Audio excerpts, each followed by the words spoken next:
kaannahum lam yalbathu illa ashiyatan au duhaha. Tumekuja sisi juzi, lakini tutaondoka, tutasahau kama tulikuwa katika maeneo haya. Tuutumie wakati wetu vizuri. Yani hakuna muda ambao unatakiwa umenyane na udhibiti nafsi yako zaidi kama wakati huu. Wallahi hakuna utakachomuomba Allah subhanahu wa ta'ala katika kipindi hiki isipokuwa Allah anakujibu. Hakuna ibada utakayoifanya katika kipindi hiki isipokuwa Allah subhanahu wa ta'ala anakunyanyua daraja kupitia ibada hiyo. Ndugu yangu katika imani, ala tuhibbuna an yaghfira Allahu lakum, hivi hampendi Allah subhanahu wa ta'ala awasamehe na awafutie dhambi zenu? Hakuna. Kila mmoja anatamani awe msafi, arudi nyumbani kayaumi waladatu ummuhu, kama kwamba amezaliwa upya kutoka katika tumbo la mama yake. Na kila mmoja, hii ndio umnia yake, ndio maazimio yake, na ndio kitu anachokitamani katika nafsi yake. Kwa hiyo usitamani tu peke yake, tenda, jitahidi katika kufanyia kazi ili kuweza kufikia hili lengo. Ndugu yangu katika imani, idha u'tiya shakara, kuwa na hali Allah anapokupa neema yake, onyesha shukrani. Vipi tuonyesha shukrani? Jitahidi, tumia wakati wako vizuri katika kipindi hiki. Jitahidi sana, ittisaluka yakunu ma'a Allah subhanahu wa ta'ala, mawasiliano yako yasiwe popote. Hebu kipindi hiki, kama vile unapokuwa umepigiwa simu ukawa unaongea na mtu, unazungumza na mtu wa muhimu, uhitaji mtu yote ya kusumbue, unatafuta sehemu nzuri ili uweze kufanya kile unachokihitaji kwa wasaa na fursa nzuri, basi jitahidi katika kipindi hiki. Allah amekuita wewe katika wakati wako wote, anta tunaji rabbak, wewe unanong'ona na unazungumza na nani? Na Allah subhanahu wa ta'ala. Kwa nini usiwe makini? Kwa nini usimpe unafanya ihsani, ukawa unafanya ihsani, an ta'budu Allah ka'annaka tarahu fa in lam takun tarahu fa innahu yaraka, ukawa unamwabudu Allah katika kipindi hiki kama kwamba unamuona Allah yuko mbele yako, na kama Allah humuoni, fahamu basi kwamba yeye anafanyaje, anakuona. Kipindi hiki mawasiliano yako yawe baina yako na baina ya Allah subhanahu wa ta'ala.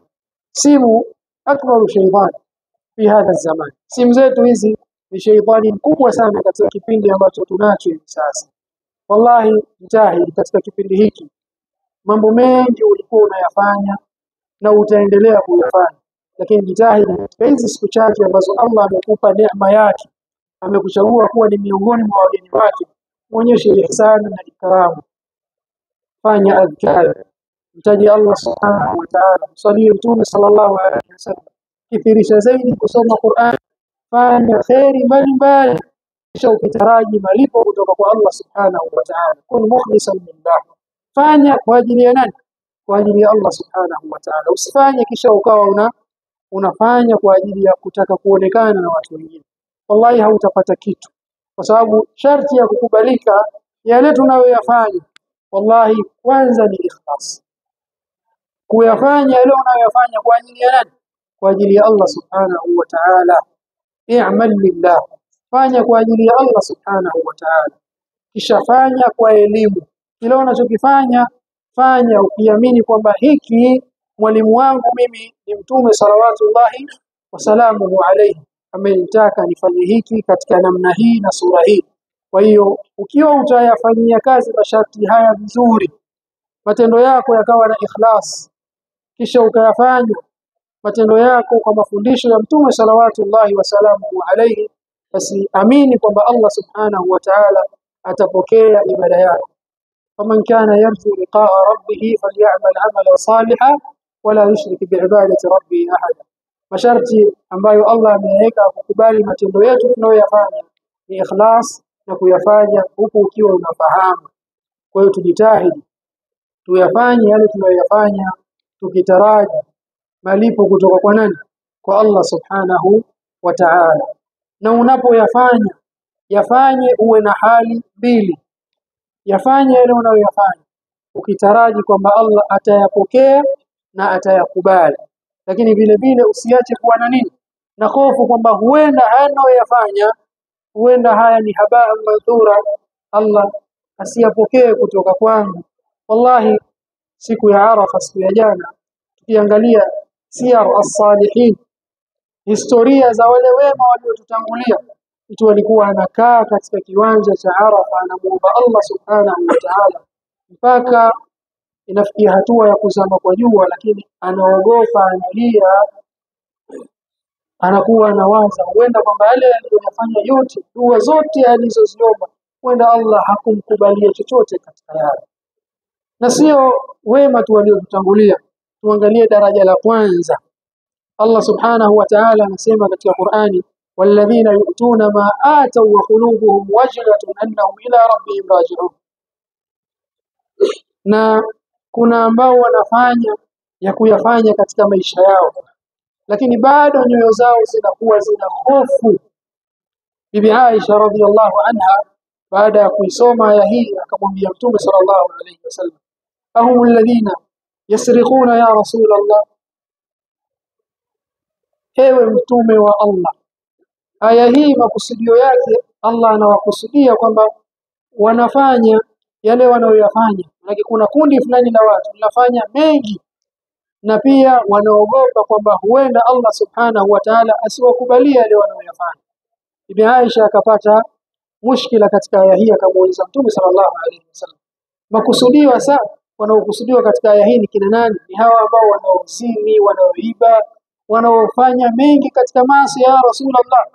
Mtume sallallahu alimwambia, kalla ya ibnat as-siddiq, sivyo hivyo ewe Aisha, innahum yusallun wa yatasaddaqun wa yasumun wa yakhafuna alla yutaqabbala minhum. Wanaokusudiwa katika aya hii ni wale ambao wanafunga, wanakithirisha kusali swala za faradhi na sunna, na wanafanya khairi mbalimbali katika maisha yao, lakini bado wanaogopa kwamba huenda licha ya yote wanayoyafanya Allah asiwakubalie. Hii ni hali ya nani? Ni hali ya masahaba ridwanullahi alayhi. Wanafanya ya kuyafanya, tena wanafanya kwa mioyo yao yote. Usiku mzima mtu anasali, anafunga saumu ya Nabiiullah Daud, bali kuna ambao walikuwa wanataka kufanya ghulu, wakati akawafunge siku zote wafanye swala. Mtume ndo akawakataza, akawaambia, mimi ni mcha Mungu zaidi yenu, na mimi namjua zaidi Allah kuliko hata nyinyi, lakini ninasali na ninafunga. Kuna baadhi ya siku nafungua, nasimama usiku, kuna wakati nafanyaje, nalala, wa atazawaju nisa, na pia naoa. Masahaba ile hisia walikuwa wanataka washikamane na akhera tu peke yake, hawataki kabisa mambo ya dunia. Kwa hiyo licha ya kuwa hii ndio hali yao, lakini walikuwa wanaogopa Allah yutakabbala minhum, kwamba huenda Allah asiyakubali yale wanayofanya. Kama bado bihali wa hali, angalia sasa hali yako wewe na hali yangu mimi sasa. Wala al-akhiratu khairun laka min al-ula, akhira ni bora kuliko dunia. Lakini tuangalie ni kitu gani ambacho kina thamani zaidi sisi katika maisha yetu. Basi tunapopata fursa hizi tuzitumie vizuri, hasa khair, huenda ikawa ni fursa ambayo Allah ametupatia kwa ajili ya kutufutia sisi dhambi zetu. Hakuna kipindi ambacho Allah subhanahu wa ta'ala yukthiru min an yu'tiqa riqaba ibadihi min an-nar min hadha az-zaman. Hakuna kipindi na wakati ambao Allah anakithirisha zaidi kuacha waja wake huru kutokana na moto kama kipindi hiki. Wallahi, wakati unatoka nyumbani watu wote wanakueleza niombe dua, niombe dua. Hivi unajiona wewe nani mpaka watu wote wakwambie niombe dua? Halafu uje huku tukhayibu dhununahu, unakuja unaangusha zile dhana zao walizokuwa wanazitaraji kutoka kwako. Unakuja unajisahau kabisa. Kama una amana umezibeba, una amana ya nafsi yako na una amana za watu kutoka nyumbani. Wallahi, watu wanakutaraji wewe na wanatarajia kutoka kwako kheri na makubwa sana katika safari yako hii. Hii ni rihla, ni safari ya mabadiliko. Wallahi, tuwe na azma za kweli katika nafsi zetu kwamba Allah umenitoa uliponitoa, umenipa ikramu, na mimi nataka sasa ya Rabbi nionyeshe thamani ya ikramu uliyonipa. Nahitaji nibadilike, nahitaji niwe na hali nzuri zaidi kuliko hali niliyokuwa nayo, na kama nilikuwa na hali mbaya nahitaji kuingia sasa na mimi kuwa katika zumratu salihin, kuwa katika kundi la wema. tashabbahu bilkirami in lam takunu mithlahu fa inna at-tashabbuha bilkirami falahu. Jifananisheni na watu wema hata kama hamkuwa mfano wao. Hakuna jambo zuri kama kujifananisha na nani? Na wema. Sema na mimi nataka kuwa kama fulani. Fanya. Hebu muangalie Mtume sallallahu alayhi wasallam, kana yusalli hatta tatafattaru khadamahu. Alikuwa anasali mpaka miguu yake inavimba. Bibi Aisha anahofia huenda kwa sijida yake ndefu hii huenda amefanyaje? Amekufa. Mtume anaonyesha ishara kwamba bado yuko hai, anasali. Ilhali ghafara Allahu lahu ma taqaddama min dhanbihi wa ma ta'akhkhara. Kashasamehewa yale aliyotenda na ambayo bado hajayafanya katika nini? Katika maasi. Allah ameshamsamehe. Sasa ndo anaulizwa, mbona unayafanya yote ya Rasulullah? Nasema aje, afala akuna abdi